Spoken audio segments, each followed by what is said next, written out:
Namo tassa bhagavato arahato sama sambuddhassa. Namo tassa bhagavato arahato sama sambuddhassa. Namo tassa bhagavato arahato sama sambuddhassa. Yasa silang wisudang, yasa cakdamo susa mahito, tasa jarang anu sarang, sato biku paribace.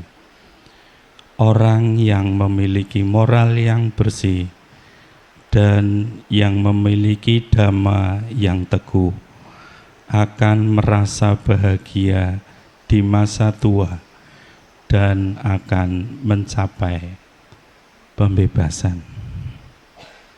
Ya.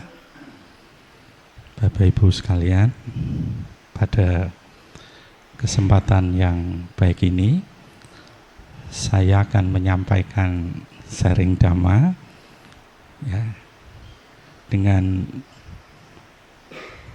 topik bahagia di masa tua.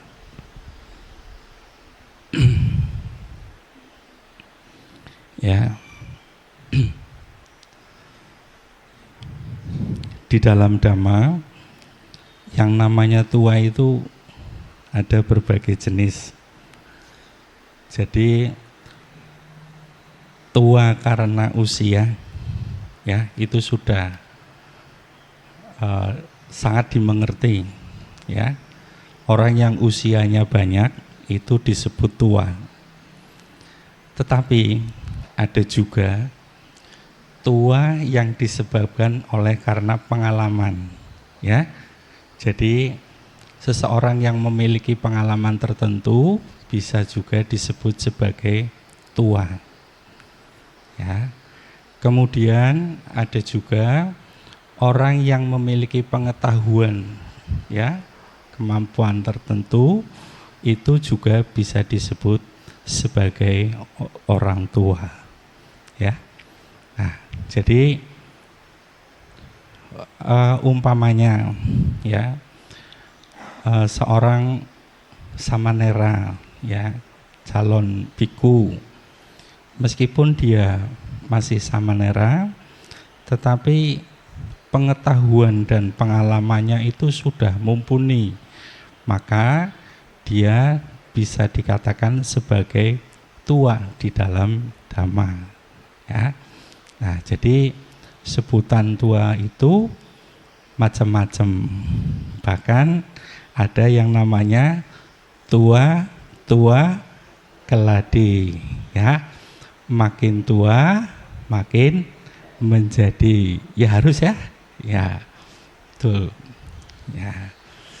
Ya, terima kasih kepada pengurus Meta Wihara yang telah menjadwalkan saya, ya menjadwalkan ulang, karena sebenarnya jadwal saya itu tanggal 28 ya, tapi maju hari ini ya, karena tanggal 28 ada pemberkatan pengantin ya di Pekalongan, dan kemarin ada pemberkatan pengantin tapi di Slawi ya. Saya tadinya tanggal 21 hari apa ya? Oh, ternyata panennya hari Sabtu ya, di tanggal 20 ya. Maka saya bisa melakukan sharing pada pagi hari ini ya. Nah, Bapak Ibu sekalian, kita menjadi tua itu wajar ya. Ya, karena kita tidak mampu menghindari usia tua. Nah, tentunya ada yang mengatakan menjadi tua itu ya berkah. Ada juga yang mengatakan tua itu adalah penderitaan. Ya. Nah, jadi bagaimana mental kita menyikapi usia kita. Ya. Nah, dalam Dhamma ya, kita harus tidak menderita dalam menghadapi usia tua. Ya, meskipun usia tua itu adalah penderitaan, tapi mental kita tidak harus menderita dalam menghadapi usia tua. Nah, ada beberapa sebab yang harus kita lakukan supaya di usia tua kita itu menjadi tidak sengsara, tidak menderita. Ya, oleh karena ya semuanya di dalam Dhamma itu tidak ada konsep yang namanya sudah diatur. Ya, Tuhan telah mengatur sepenuhnya kehidupan kita, tidak. Tapi kita harus punya program ataupun menciptakan sebab-sebab yang menjadikannya. Ya, kalau seseorang pemalas yang sukanya tidur, sukanya ya cuma tidur dan tidur, kemudian dia akan mengatakan indah pada waktunya, kan susah. Bagaimana akan indah pada waktunya kalau sukanya tidur? Ya, nah, jadi indah pada waktunya itu harus diusahakan, harus diupayakan. Nah, begitu juga dalam hal masa tua supaya kita bahagia. Nah, ada beberapa hal yang perlu dilakukan oleh kita ya dalam menghadapi usia tua. Ya, yang pertama, Bapak Ibu sekalian, ya, anjuran Buddha kita hendaknya sering melakukan perbuatan baik. Ya, sering melakukan perbuatan baik. Dan perbuatan baik itu hendaknya jangan dihitung. Ya, ya nanti hari Minggu menghitung. Aku telah berbuat baik 1, 2, 3, 4, 5, 6 kali. Nah, terus kemudian berdoa sama Buddha. Aku sudah berdoa sekian kali. Moga-moga apa yang aku harapkan dapat tercapai. Jangan menghitung seperti itu. Ya. Ya, cukup melakukan perbuatan baik. Ya. Semoga kebaikannya membawa kebahagiaan. Itu aja. Ya, sangat sederhana sekali. Ya. Kalau kebahagiaan itu kan macam-macam, ya. Kebahagiaan karena anaknya lulus, kebahagiaan karena anaknya sehat, kebahagiaan dapat door prize dan lain sebagainya, ya. Nah, tapi dikemas dalam satu kata namanya kebahagiaan. Nah, jadi melakukan perbuatan baik itu penting, ya.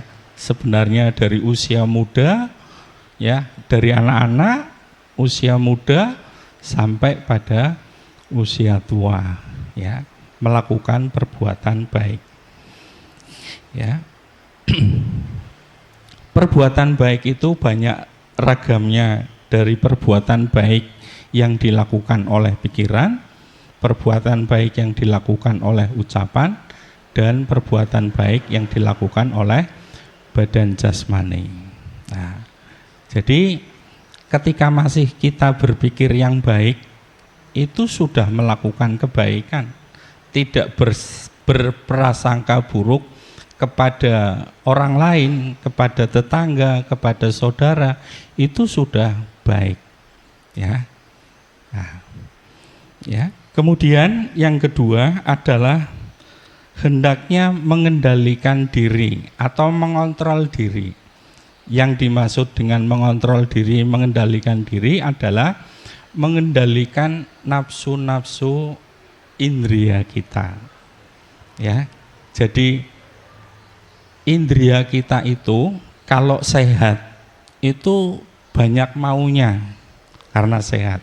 Jadi orang sehat itu banyak keinginannya. Tapi kalau orang sakit beda. Ya, orang sakit kadang hanya satu keinginannya, ingin sembuh. Ya, fokus ingin sembuh. Tapi kalau orang sehat tidak. Ya, 10 keinginan tidak cukup. Bahkan 20 keinginan tidak cukup. Ya, saya mau pergi ke depan, belum dilakoni pergi ke depannya itu, tapi sudah berpikir, saya mau terbang. Begitu keinginan. Ya. Nah, ini kita harus mampu mengendalikan diri indria-indria kita. Ya, di dalam agama Buddha, indria kita itu ada 6, ya. Pikiran kita itu termasuk indera kita yang ke-6, ya. Jadi memegang peranan yang sangat penting sekali, ya. Sebelum indera penciuman, perabaan, lihat, pendengaran, ya, melalui indera pikiran. Nah, itu penting sekali. Ya, itu harus mampu dikendalikan oleh kita supaya, ya, kita tidak diperbudak oleh keinginan kita. Ya. Tuh.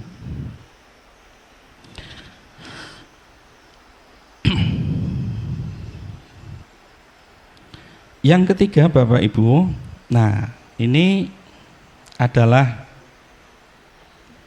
berusaha untuk mencari mata pencaharian yang benar, ya, mata pencaharian yang benar. Jadi hal-hal yang harus dihindari adalah mata pencaharian yang tidak benar, ya, seperti mungkin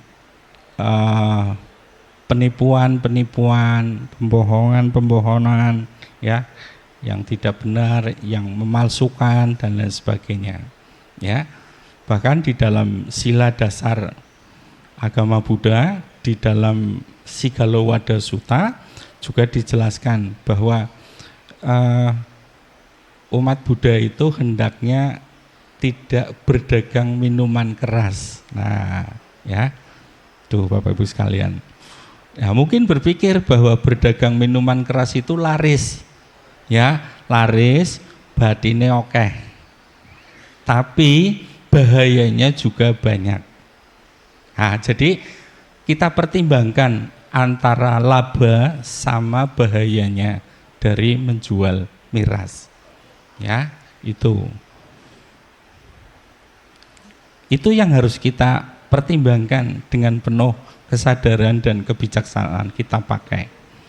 Ya, jadi meskipun labanya, untungnya banyak, ya kita pertimbangkan risiko dari berdagang miras itu adalah banyak. Ya, sudah nama baiknya apabila kena operasi, ya, kemudian harus bayar denda, pokoknya berbagai macam, ya. Nah, terus kemudian yang berikutnya adalah menjalankan Pancasila, ya, sebagai umat Buddha. Ini merupakan dasarnya. Makanya di dalam puja bakti itu selalu diulang untuk kelima sila, kelima latihan moral ini, ya. Berusaha untuk menghindari pembunuhan makhluk hidup, ya, berusaha untuk tidak mencuri atau mengambil barang yang tidak diberikan, berusaha untuk tidak melakukan perbuatan asusila, terus kemudian berkata yang tidak benar, ya. Nah, gosip ini termasuk, ya Bapak Ibu sekalian. Gosip digosok-gosok makin sip, makin melebar, hoak. Nah, ya, dan minuman yang menyebabkan lemahnya kesadaran. Kadang orang kenapa kok tidak mabuk? Ya, ada orang yang 1 gelas tidak mabuk, tapi itu lama-lama bisa menyebabkan lemahnya kesadaran. Maka terjemahannya ya berkata begitu, lemahnya kesadaran. Ya. Jadi menyebabkan lemahnya kesadaran. Semakin lama semakin melemah kesadarannya. Kalau kesadarannya sudah lemah, dia tidak ingat lagi dengan dirinya sendiri. Mungkin tidur dimanapun, karena tidak ingat dengan dirinya sendiri, ya tidak masalah. Tapi bagi orang yang melihatnya kan, ya Pak Leo kok tidurnya di jalan atau di trotoar. Lah, padahal kenapa? Oh, setelah diselidiki karena mabuk, ya kan? Nah, padahal di rumah punya kasur, ya, yang empuk, begitu. Jadi orang ngajeni tidak ngajeni diri sendiri, orang yang mabuk itu, ya, ngomongnya juga tidak karu-karuan, ya, itu tidak ngajeni dirinya sendiri. Ya. Nah, kelima sila ini sebagai landasan kita agar kita tetap terjaga, ya. Kita mengapa, ya? Kelima sila itu sangat berhubungan dengan kesehatan kita, ya. Ketika orang banyak melakukan pembunuhan, kan berhubungan dengan usia pendek, ya, berhubungan dengan sakit-sakitan. Nah, orang yang menghindari pembunuhan supaya terhindar dari sakit-sakitan. Nah, terus kemudian orang yang mencuri termasuk, ya, supaya ya punya harta tidak dicuri oleh orang. Itu begitu. Yang membuat penderitaan banyak orang. Nah, ya, ketika melakukan pelanggaran sila ketiga juga begitu. Kita akan memiliki banyak musuh, ya, banyak orang-orang yang mencurigai, yang memusuhi kita, menjadi perilaku kita menjadi tidak dihormati, ya. Nah, yang berikutnya adalah berusaha untuk tidak mengabaikan hutang. Nah, ya, berusaha untuk bertanggung jawab kepada hutang. Ya, jadi artinya kalau seseorang yang berani berhutang, maka harus berani membayar hutang. Ya, jadi jangan mengabaikan hutang. Dengan mengabaikan hutang, kemudian untuk gaya hidup apalagi, ya, gaya hidupnya hedon, ya, gaya hidupnya perlentai, nah, jadi kayak sok, ya. Nah, tapi uang yang dihasilkan dari hutang. Nah, kemudian apabila diminta untuk dikembalikan, malah katanya suruh diikhlaskan, kan mangkel itu, ya. Iya, kadang ada yang orang gaya hidupnya dipasang di Instagram begini. Oh, ternyata dia pakai uangnya orang. Nah, ketika diminta dikembalikan suruh diikhlaskan, ya. Nah, siapa yang nggak mangkel itu, ya? Uangnya kita untuk plesiran dia, untuk gaya hidup yang begitu, kita prihatin. Nah, ketika uangnya diminta, suruh diikhlaskan, ya. Nah, mudah-mudahan tidak terjadi di organisasi Buddhis, ya. Nah, sekarang kan sedang mulai banyak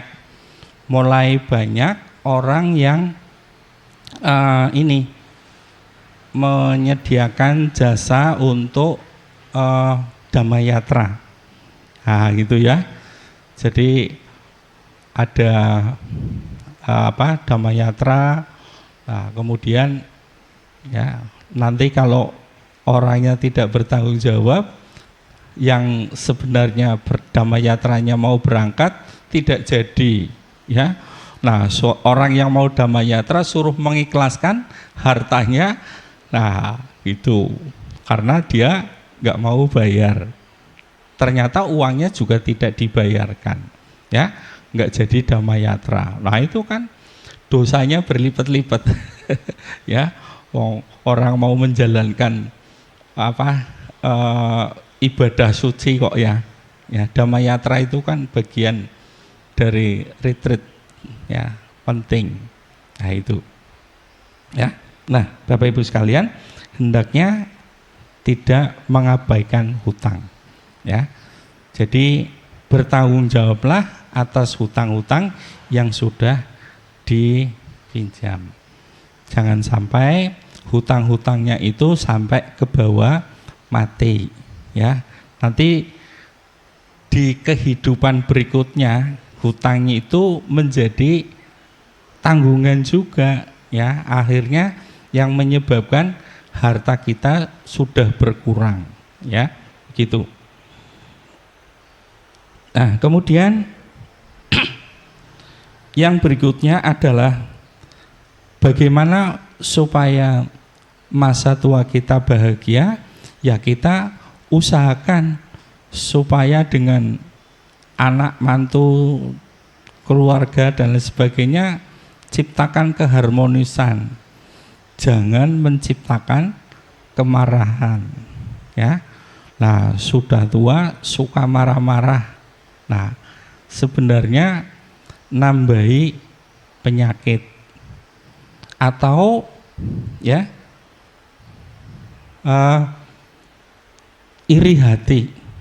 Nah, dalam api suta, ya, iri hati itu salah satu dikatakan api yang menghancurkan, ya, api yang menghancurkan diri sendiri.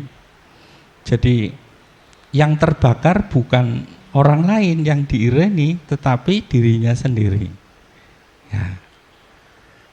Ya. Tetangganya beli mobil, iri. Beli TV, iri. Ya. Sampai mungkin beli yang terkecil, tas, iri. Ya. Apalagi kalau tasnya branded. Ya. Nah, beli baju, ya, iri, ya. Ini tetangga kita kok beli baju setiap hari, ya. Nah, kita kok enggak, ya. Nah, ke orang yang beli baju itu iri, ke suaminya marah-marah. Kenapa kok tidak dibelikan baju tiap hari? Ya, ya, ini salah satu kebutuhan, ya, bagi wanita adalah pakaian. Ya, di dalam suta juga disebutkan, ya, satu hal yang di antara sekian banyak yang disukai para wanita adalah pakaian dan perhiasan. Itu juga dituliskan di situ.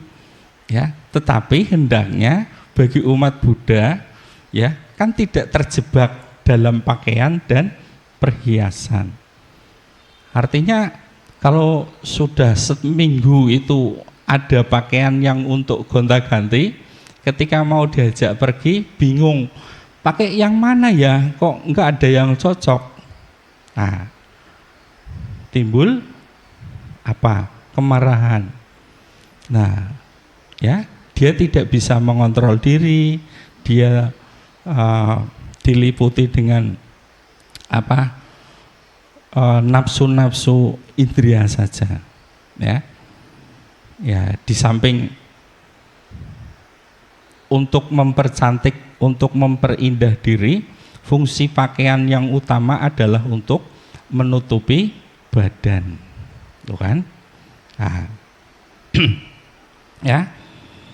Kemudian ya, setelah kita mengusahakan hal-hal yang harmonis, hal-hal yang baik, ya, tidak mengucapkan hal-hal yang buruk di dalam keluarga, kita juga harus memiliki teman yang baik.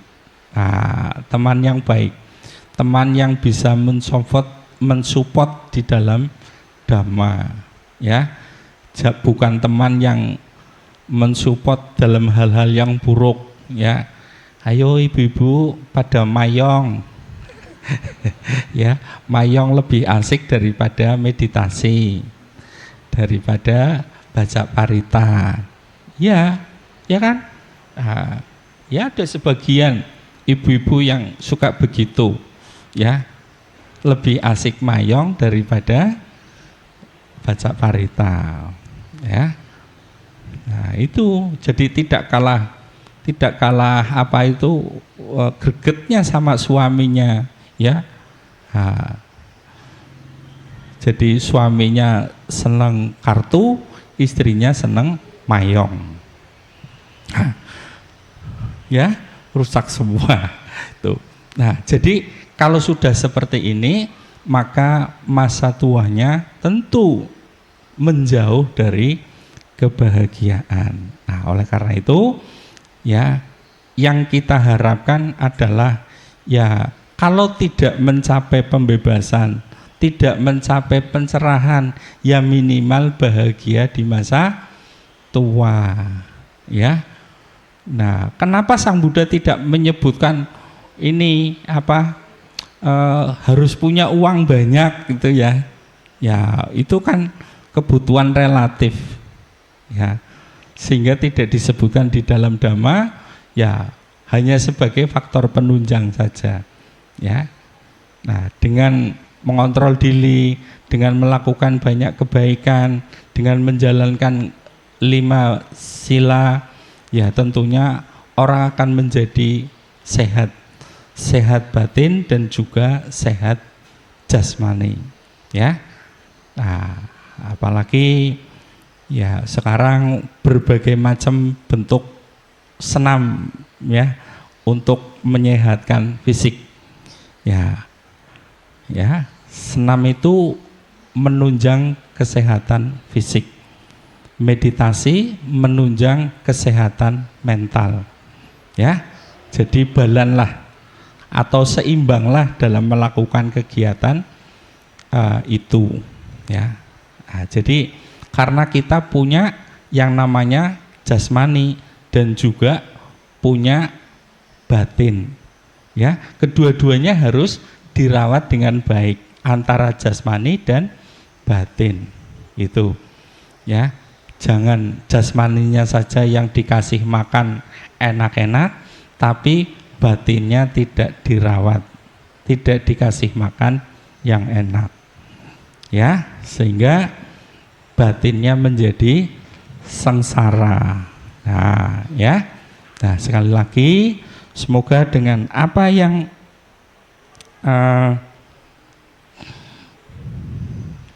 hal-hal yang sudah saya sampaikan ini, ya, akan menjadi sebab, ya, bagi kebahagiaan kita di masa tua kita, ya.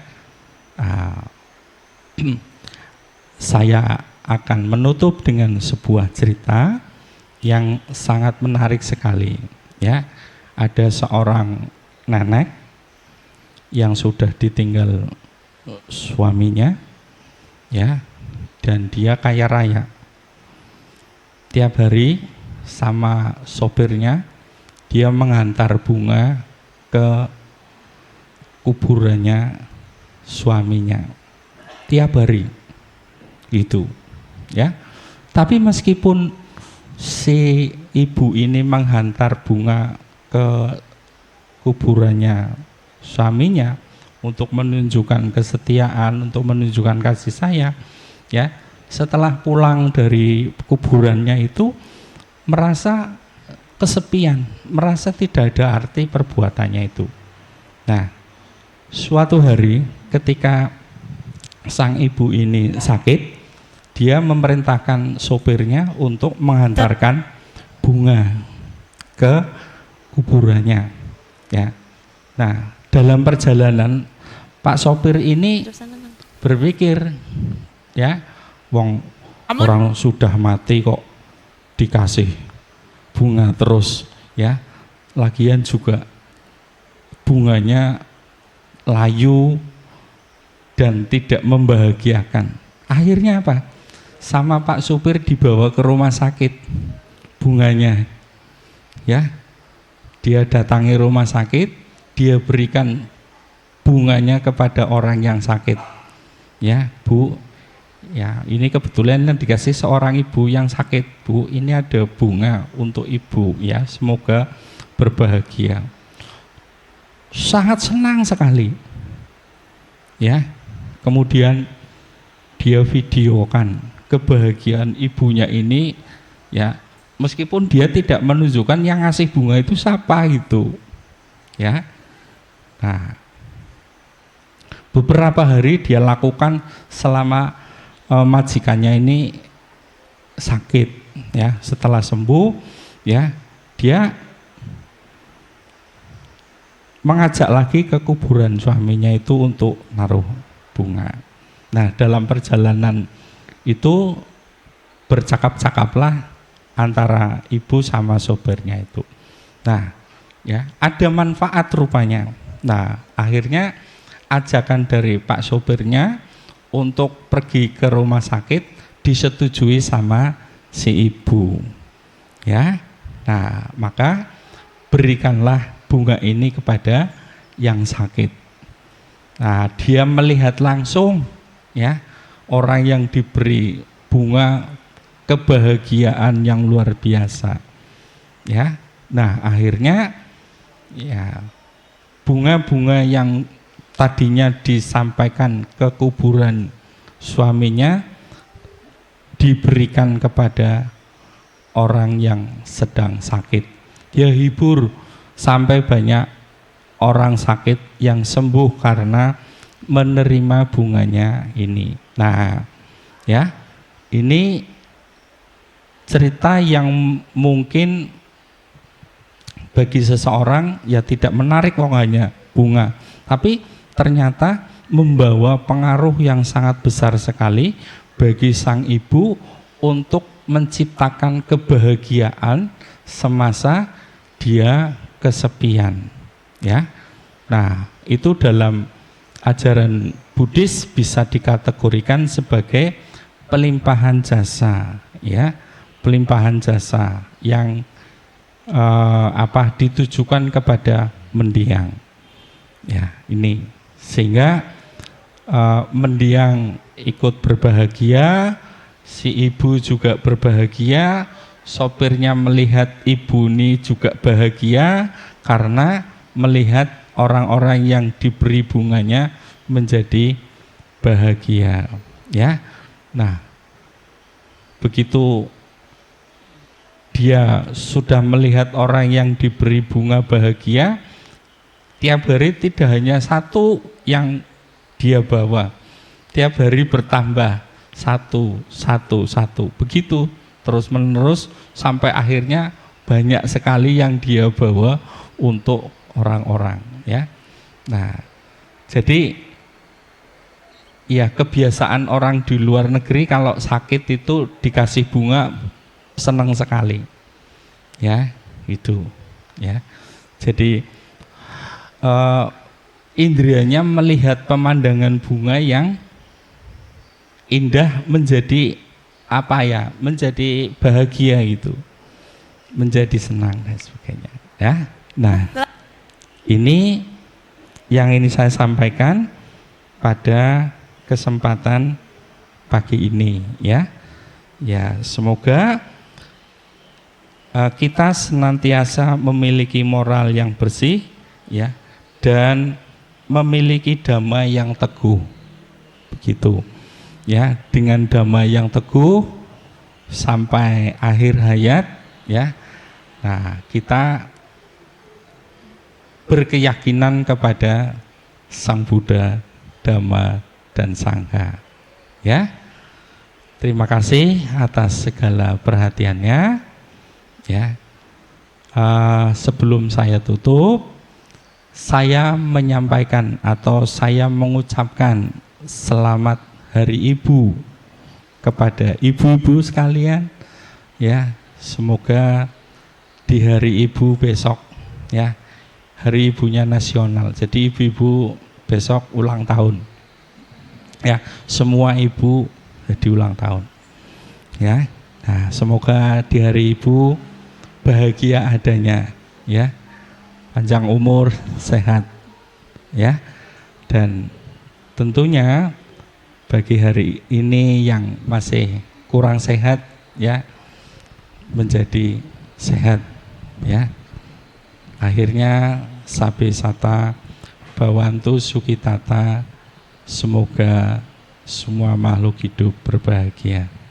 Sadu, sadu, sadu. Namo Buddhaya.